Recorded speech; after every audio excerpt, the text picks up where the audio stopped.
What happens when one of Hollywood's most respected actors walks onto a morning talk show expecting a friendly chat, only to be blindsided by a host who seems determined to humiliate him on live television? In just 44 seconds, a simple question about his latest film would spiral into one of the most shocking confrontations ever witnessed on British daytime TV, ending with Liam Neeson removing his microphone and walking off set while cameras were still rolling. The morning started like any other on the Lorraine Kelly show. The studio lights gleamed bright. The audience sat ready with their morning coffees, and Lorraine Kelly herself was preparing to welcome her next guest. Liam Neeson, the acclaimed actor known for his powerful performances and dignified presence, had agreed to appear on the show to discuss his new action thriller. What should have been a straightforward promotional interview would instead become a masterclass in how not to treat a guest. Liam walked onto the set with his characteristic humility, waving politely to the audience as they applauded. He settled into the bright orange chair across from Lorraine, who greeted him with what seemed like a warm smile. Beside them sat two other panelists, fashion correspondent Sarah and entertainment reporter Marcus, both ready to chime in with their own questions and comments. "Liam, welcome to the show," Lorraine began, her voice carrying that familiar Scottish lilt. "Now, I have to say, another action movie at your age. Some might say you're getting a bit long in the tooth for all this running around." No. The audience went quiet. It was an odd way to start an interview, but Liam, ever the professional, smiled politely. "Well, I think age is just a number. Really, I stay fit. I train hard and I love what I do." Lorraine leaned back in her chair, exchanging a look with Sarah that didn't go unnoticed. "Yes, but surely there comes a time when you have to hang up the action hero boots and let the younger generation take over. I mean, we've seen you do the same thing for what, 15 years now?" Sarah jumped in before Liam could respond. "I think what Lorraine is trying to say is that your recent films have all been quite similar. Same type of character, same type of plot. Don't you want to challenge yourself with something different?" Liam's expression remained calm, but something flickered in his eyes. "Actually, if you'd seen the new film, you'd know it's quite different from my previous work. The character is dealing with grief, loss, and trying to reconnect with his estranged daughter. Yes, there are action sequences, but the emotional core is what drew me to the project." Marcus nodded from his seat, seeming genuinely interested. "That does sound compelling, Liam. Can you tell us more about that emotional journey?" Before Liam could answer, Lorraine cut across him. "Oh, come on, Marcus. We all know how these films work. Big explosions, some fighting, a few dramatic looks, and that's it. Let's not pretend these are Oscar-worthy performances." The audience shifted uncomfortably. This wasn't the light, breezy interview they'd expected. Liam sat up a little straighter, his jaw tightening slightly. "With respect, Lorraine, I take every role seriously. I work with the director, I develop the character, and I give it everything I have. Just because a film has action in it doesn't mean it lacks depth or substance." Lorraine waved her hand dismissively. Sure. But let's be honest, you're not exactly known for your range anymore, are you? When was the last time you did something that really surprised audiences? Something that wasn't you, playing the tough guy with a particular set of skills?" Sarah laughed at Lorraine's reference, and even Marcus smiled. Though he looked slightly uncomfortable, Liam didn't laugh. "I've done quite a few dramatic roles over the years. I've worked in everything from historical dramas to romantic films to, yes, action movies. I'm proud of my body of work." "Body of work," Lorraine repeated, making air quotes with her fingers. "That's a generous way to describe churning out the same film over and over again. I mean, don't you ever worry that you're just taking the money and running, that you're not really contributing anything meaningful to cinema anymore?" The audience gasped audibly. This had crossed a line and everyone in the studio knew it. Liam's face remained composed, but his voice took on a steelier edge. "I think that's quite an unfair assessment. I choose projects that speak to me, that I believe audiences will enjoy, and that challenge me as an actor. The fact that some of them are commercially successful doesn't diminish their value." "Commercially successful?" Lorraine shot back, leaning forward now. "You mean formulaic and predictable? Come on, Liam. Your fans deserve better than these cookie-cutter movies you keep making. Don't you think you owe them something more substantial? Marcus tried to intervene. Lorraine, I think that's a bit harsh. Liam has had an incredible career spanning decades. He's given us some truly memorable performances. Lorraine turned to Marcus with an irritated expression. I'm just saying what everyone's thinking, Marcus. Someone needs to ask the tough questions. Instead of just fawning all over him because he's famous, Liam's voice cut through the tension. Lorraine, if you wanted to ask tough questions about my work, that would be one thing. But what you're doing right now feels less like journalism and more like a personal attack. I came here to talk about my film, not to be insulted. Insulted? Lorraine laughed, though there was no warmth in it. Oh, please. If you can't handle a bit of honest criticism, maybe you shouldn't be in this business. I've interviewed hundreds of actors, and most of them can take it when someone points out the obvious. Sarah, sensing the interview spiraling out of control, tried to redirect Liam. Why don't you tell us about working with your co-stars? I heard there were some interesting chemistry between you and the lead actress, but Lorraine wasn't finished. Yes, let's talk about that. She's what, 30 years younger than you? Isn't that a bit uncomfortable playing these romantic leads when there's such an age gap? The audience murmured with disapproval now. This was beyond professional interviewing. This was becoming cruel. Liam took a slow breath, his hands gripping the arms of his chair. The relationship in the film is not romantic. She plays my daughter, and I find your insinuation quite offensive. Actually, Lorraine shrugged. I'm just asking the questions that viewers want answered. People talk about these things. You know, the age gaps, the repetitive roles, the decline in quality. It's all fair game. Fair game, Liam repeated, his voice quiet but powerful. Is it fair game to invite someone onto your show under the pretense of a normal interview, only to spend the entire time belittling their work and making unfounded accusations? Is that what passes for entertainment these days? Marcus nodded in agreement. He's got a point, Lorraine. This has gotten a bit uncomfortable. Lorraine rolled her eyes. Oh, for heaven's sake. Everyone's so sensitive these days. I'm doing my job asking questions. If Liam can't handle that, maybe he shouldn't be doing press tours. Asking questions is one thing, Liam said, his voice rising slightly now. What you're doing is trying to provoke me to get some kind of reaction for your ratings. You've shown no interest in the film, no respect for my craft, and no basic courtesy as a host. My job is to be honest with my audience, Lorraine countered, her voice getting louder, too. And honestly, I think your best days are behind you. I think you're coasting on past glory and reputation. I think these films you're making are lazy, uninspired, and frankly beneath someone of your supposed talent. The studio fell silent. Even Sarah, who had been supporting Lorraine's antagonistic approach, looked shocked at how far this had gone. Marcus shook his head slowly, clearly disagreed with what he was witnessing. Liam stood up from his chair. His tall frame seemed to fill the small studio space. He looked down at Lorraine with an expression that was equal parts disappointment and quiet anger. You know what, Lorraine?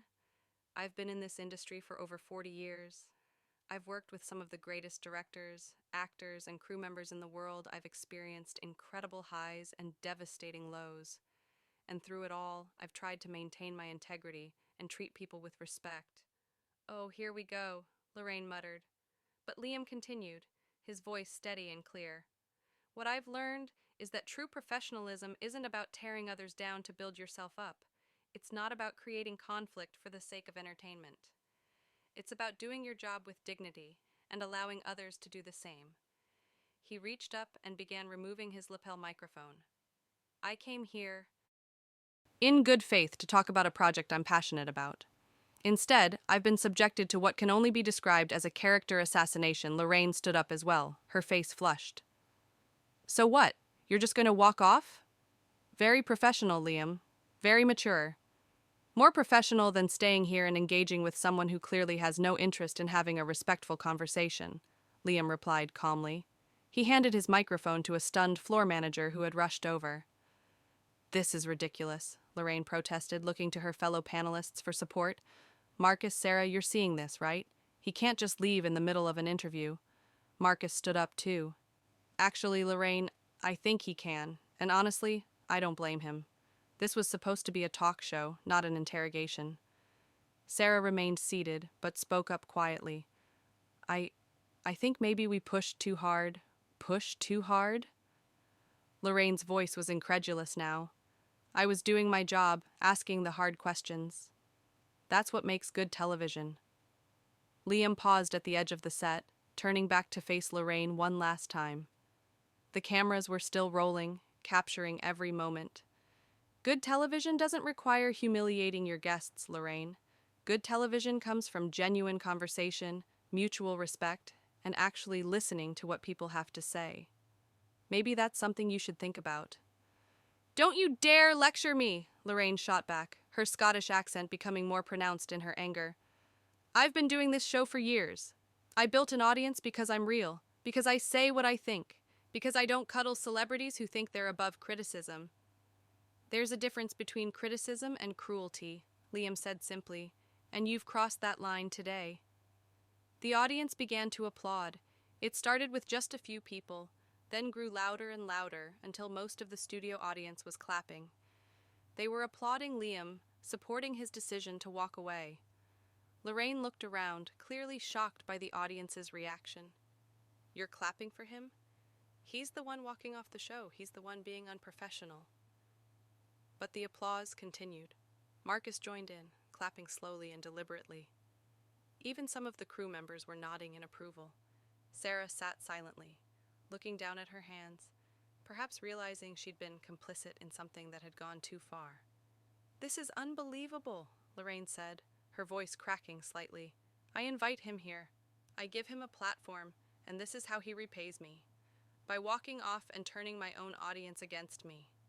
Liam's expression softened just a fraction. You didn't give me a platform, Lorraine. You invited me into what felt like an ambush. And as for the audience, I think they're capable of making up their own minds about what they've just witnessed. A woman in the front row of the audience stood up. You treated him terribly, she called out. Several others nodded and voiced their agreement. Lorraine spun to face the audience. Oh, so now you're all experts on how to conduct an interview. You come here expecting light, fluffy conversations where everyone agrees and nothing challenging ever gets said. We expect basic respect, another audience member called out. Marcus moved closer to Lorraine, speaking quietly but firmly. Lorraine, I think you need to take a moment. This has gotten out of hand. Out of hand? Lorraine turned on him now. You're supposed to be supporting me, Marcus. We're a team. We're a team when we're doing good work, Marcus replied. But what happened here today wasn't good work. It was uncomfortable to watch. And I think you know that. Liam had been standing quietly throughout this exchange, watching as the full weight of what had happened began to sink in. The studio manager approached him cautiously. Mr. Neeson, I'm so sorry about this. This isn't how we usually operate. I understand, Liam said kindly. I don't blame the staff or the crew. You're all just doing your jobs. Lorraine overheard this and laughed bitterly. Oh, how magnanimous of you forgiving everyone except me, making yourself look like the bigger person. I'm not trying to look like anything, Liam replied, turning to face her again. I'm simply trying to maintain some dignity in a situation that became undignified very quickly. Dignity? Lorraine spat the word out. You Hollywood types are all the same. You think you can coast by on your charm and your name recognition. Well, not on my show. On my show, I hold people accountable. Accountable for what exactly? Liam asked, his voice calm but pointed. For making movies that audiences enjoy, for having a successful career? For being older than you think I should be to play certain roles? What exactly is my crime here, Lorraine? The question hung in the air. Lorraine opened her mouth to respond, then closed it again. She looked around the studio, perhaps finally realizing that she'd lost the room completely. The audience was hostile. Her fellow panelists were distancing themselves from her, and the guest she'd invited was standing his ground with quiet dignity. You know what? Liam continued, his voice softer now. I actually feel sorry for you. You've built a show that's been successful, you've connected with audiences, and you've done some good work over the years. But somewhere along the way, you seem to have forgotten that the people you interview are human beings, not just content to be consumed and criticized. Sarah finally stood up, her voice shaky. Liam, for what it's worth, I'm sorry. I shouldn't have piled on the way I did. That wasn't fair. Liam nodded to her graciously. I appreciate that, Sarah. Lorraine looked at Sarah with betrayal in her eyes. Are you serious right now? You're apologizing to him? Yes, I am, Sarah said firmly. Because what we did was wrong. We ambushed him. We were cruel, and we did it all for what? For ratings? For drama?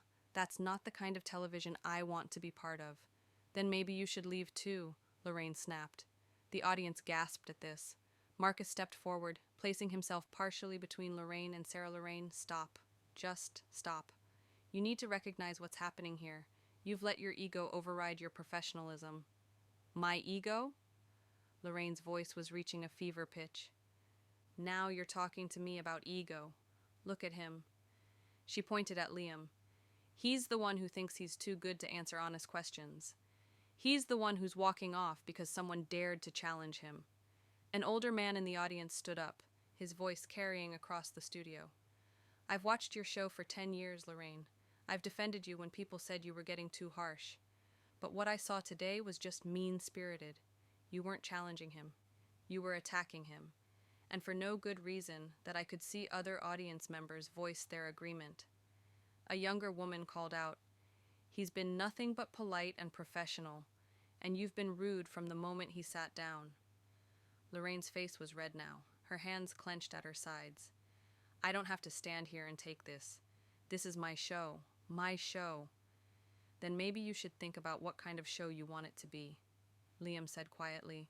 A show that treats people with respect, or a show that tears them down for entertainment.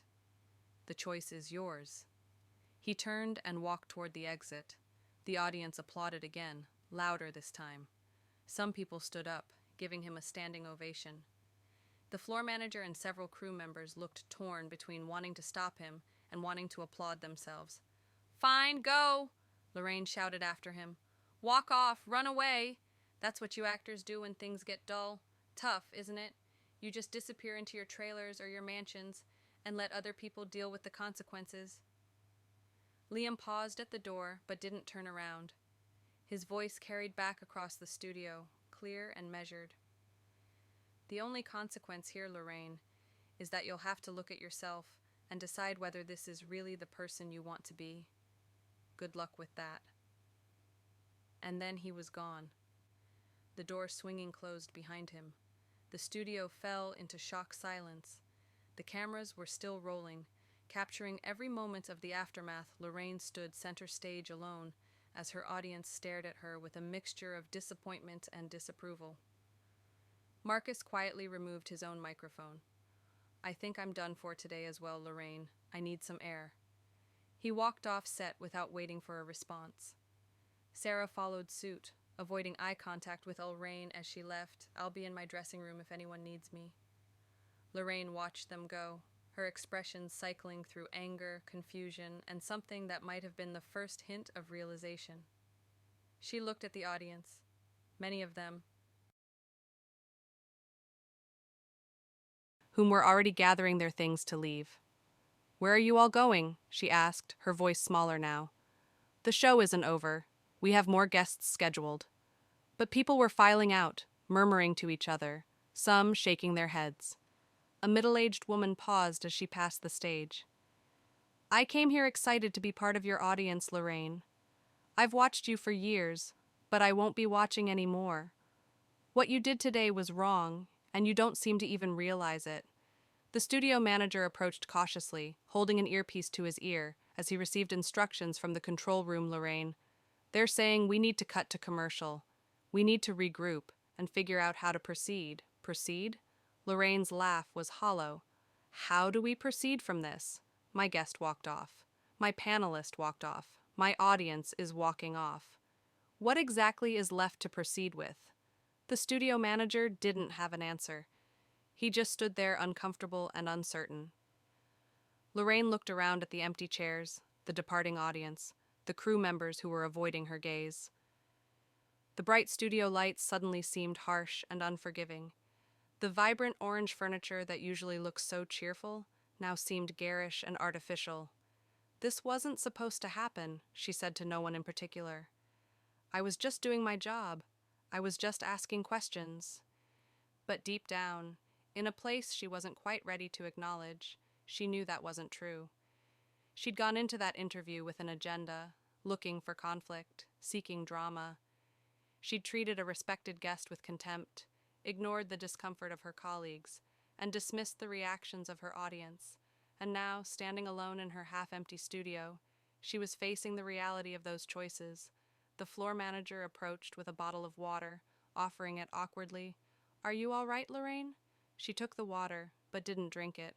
"Do I look all right?" He didn't answer. What could he say? They'd all witnessed what happened. They'd all seen how a simple interview had devolved into something ugly and uncomfortable. They'd all watched as one of the most respected actors in the world had been forced to defend his dignity on live television. From the control room, the director's voice crackled over the studio speakers. "We're going to cut to an early commercial break and then go straight to our pre-recorded cooking segment, Lorraine. We need you to record a brief bridge to explain the change in programming." "A bridge?" Lorraine repeated mechanically. "Right, what should I say?" There was a pause. "Just say that due to unforeseen circumstances, we've had to adjust the schedule, keep it brief, and professional." Professional! The word stung. Hadn't she been professional? Hadn't she been doing her job? But as she replayed the interview in her mind, really thought about the words she'd used, the tone she'd taken, the way she'd dismissed every attempt Liam made to respond thoughtfully, she began to see it differently. She'd been cruel, not professionally challenging, not incisively journalistic, but simply cruel. She'd taken cheap shots at his age, his career choices, his artistic integrity. She'd made insinuations that were inappropriate and unfounded. She'd created a hostile environment and then acted surprised when he chose to remove himself from it. One of the makeup artists approached tentatively. "Do you need a touch-up before you record the bridge?" Lorraine looked at a reflection in the monitor. Her makeup was slightly smudged from the heat of the studio lights and the stress of the confrontation. She looked tired, and if she was being honest with herself, a bit desperate. "No," she said quietly. "I think people should see me exactly as I am right now." The makeup artist nodded and stepped back. The remaining crew members began setting up for the bridge recording, moving with practice efficiency, despite the awkward atmosphere. As Lorraine waited for her cue, she thought about Liam's final words. "You'll have to look at yourself and decide whether this is really the person you want to be." Was this who she'd become? Someone who bullied guests for ratings? Someone who valued conflict over conversation? Someone who mistook meanness for honesty? The director counted her down in 5, 4, 3. Lorraine took a breath and looked into the camera, preparing to smooth over one of the most disastrous interviews of her career. But as the red light blinked on, signaling that she was live, she realized that no amount of smooth talking could erase what the audience had witnessed. They'd seen everything, they'd heard everything, and they'd made their judgment clear. The truth was that Liam Neeson hadn't kicked himself off the show. She'd driven him off with her behavior, her attitude, and her apparent belief that treating people poorly made for good television. He'd simply refused to participate in his own humiliation. And in doing so, he'd held up a mirror that reflected something she wasn't proud to.